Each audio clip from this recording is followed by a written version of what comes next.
Hello everyone, welcome to Teaching Eva. Today we are going to start with new worksheet. Worksheet number 12 जो कि 9th class के लिए है, science की. ये चैप्टर नंबर 3 से ही रिलेटेड है. चैप्टर नंबर 3 से ही दी गई है, परमाणु तथा अणु. अच्छा, चलिए स्टार्ट करते हैं. यहाँ पर हमें स्टार्टिंग से ही 2 कैरेक्टर्स दे रखे हैं, एक दीदी का और एक ज्ञान का. तो दीदी ज्ञान से कहती हैं, ज्ञान, यदि हम किसी पदार्थ को विभाजित या टुकड़ों में तोड़ते जाएं तो हम एक कण प्राप्त होता है. इन्हीं कणों से पदार्थ का निर्माण होता है. क्या तुम बता सकते हो कि वैज्ञानिक तौर पर इन कणों को क्या कहते हैं? वैज्ञानिक तौर पर इन कणों को क्या कहते हैं?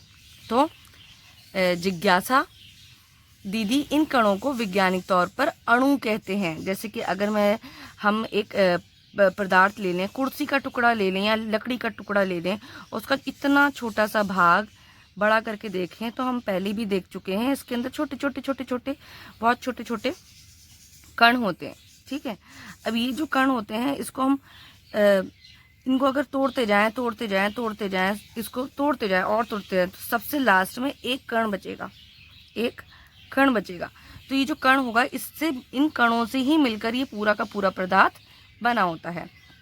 तो अब ये जो कह रहे हैं कि ये जो इन कणों का वैज्ञानिक तौर पर ये जो एक कण बनता है, इसको क्या बोलते हैं? अणु बोलते हैं. इसको बोलते हैं अणु, जो सभी पदार्थों की मूलभूत इकाई भी कहलाता है. मूलभूत इकाई मतलब इन्हीं कणों से मिलकर पूरा का पूरा पदार्थ बनता है. इन अणुओं का निर्माण और भी अविभाज्य सूक्ष्मतम कणों से होता है. अब मान लीजिए अगर मैं ये बोलूं कि मैं एक छोटा सा वो ले लेती हूँ, एग्जाम्पल ले लेती हूँ कि जैसे कार्बन डाइऑक्साइड है, CO2 है. ठीक है, CO2 है.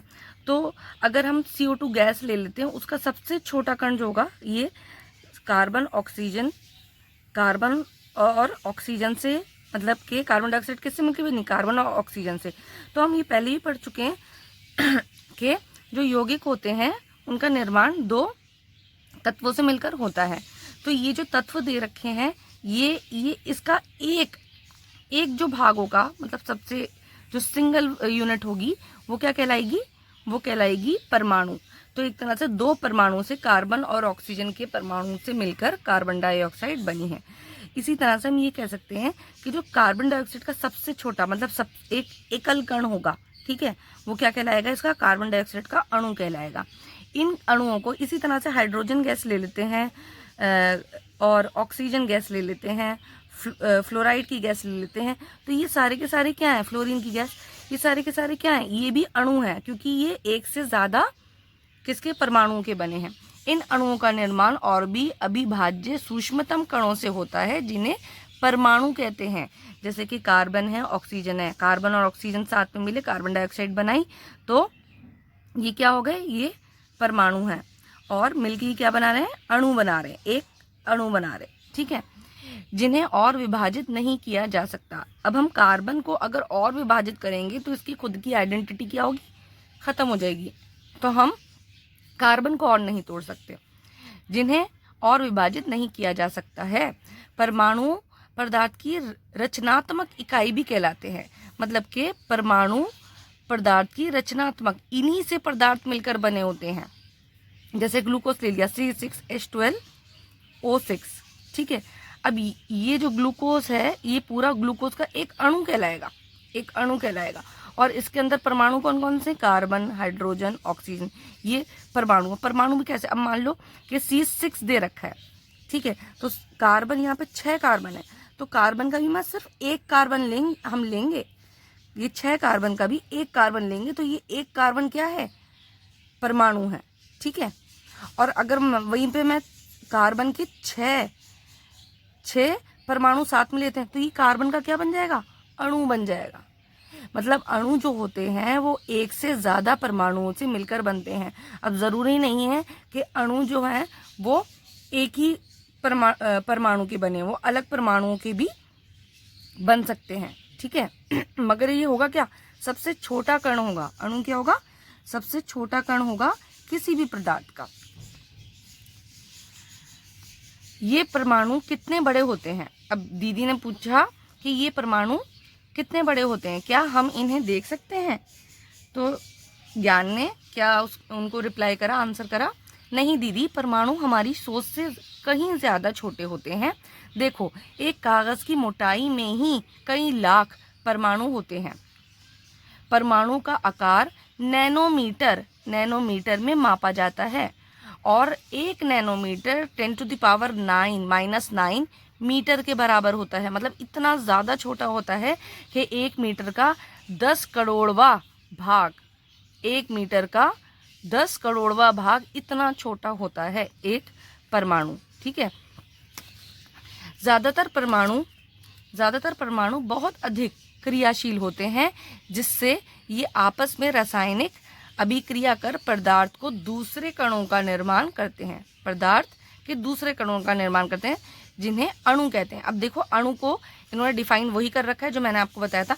यहाँ पे परमाणु प्लस परमाणु क्या बना, अणु बना। जैसे यहाँ पर ऑक्सीजन ले लिया, यहाँ पर भी एक दूसरा ऑक्सीजन ले लिया। अब ये खाली एक ऑक्सीजन, सिर्फ ऑक्सीजन है ना, तो ये क्या है, ये परमाणु है, ये भी परमाणु है। और इसने क्या बनाया, ऑक्सीजन गैस बनाया। यहाँ पर ऑक्सीजन दोनों साथ में आ गई, ऑक्सीजन गैस बनाया, तो ये क्या बना, अणु बना। ये ऑक्सीजन का अणु बना। ज़्यादातर ऑक्सीजन जो होती है वो ऑक्सीजन गैस में इसी स्थिति में पाई जाती है।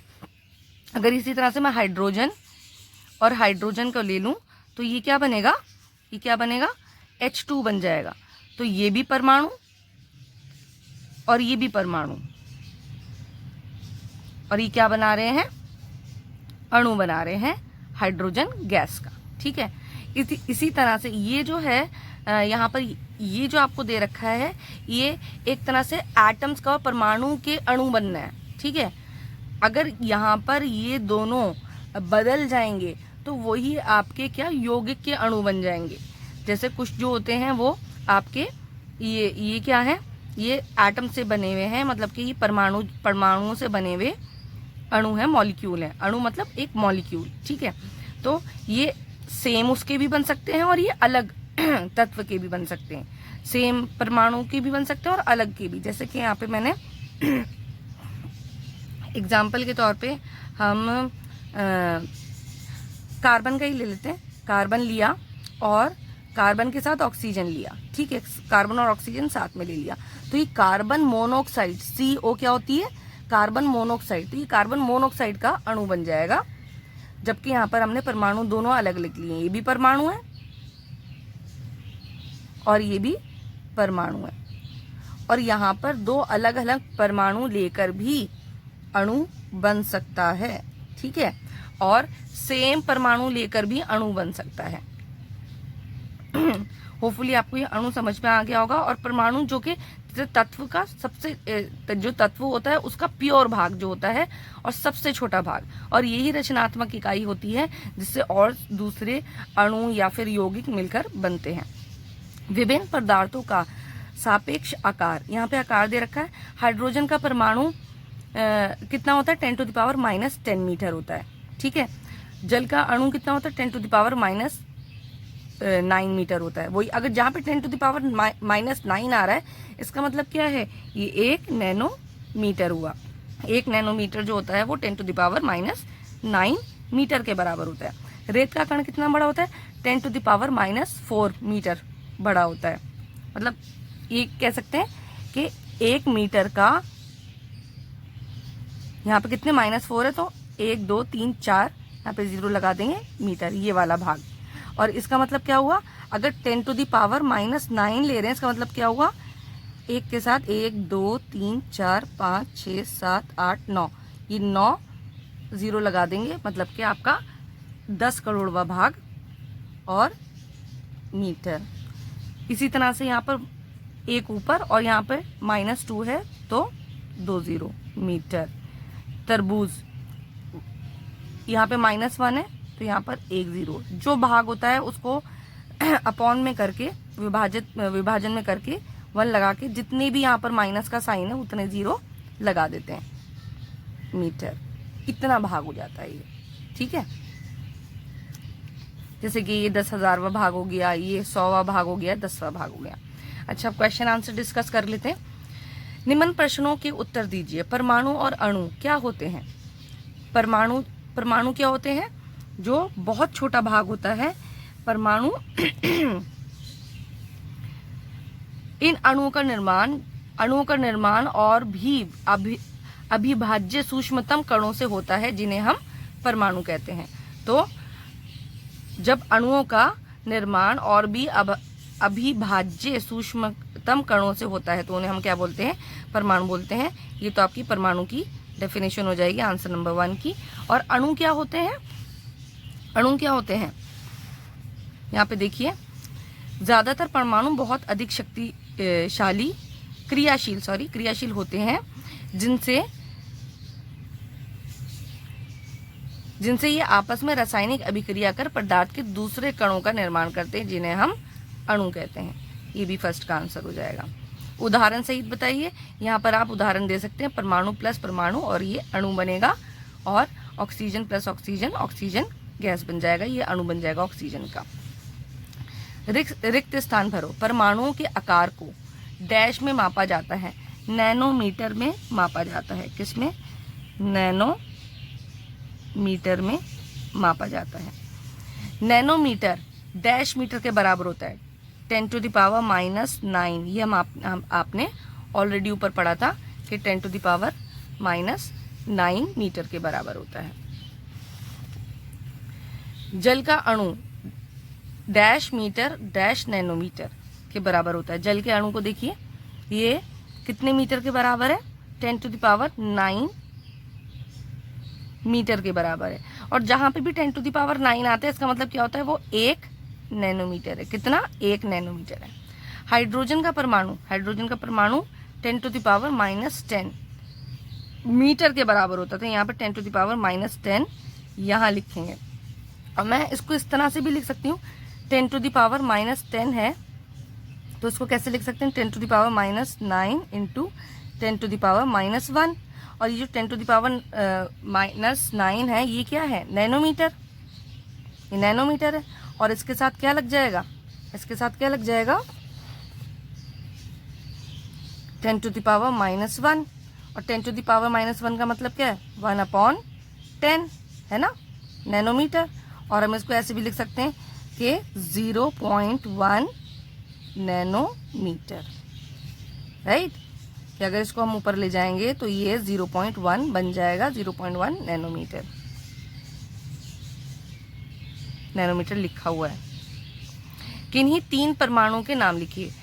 किसी के भी परमाणु के नाम लिख सकते हैं आप, ऑक्सीजन, हाइड्रोजन, फ्लोरीन, किसी भी परमाणु के आप नाम लिख सकते हैं। कोई भी 3 पूछे हैं, और भी लिख सकते हैं। कार्बन का परमाणु भी होता है, और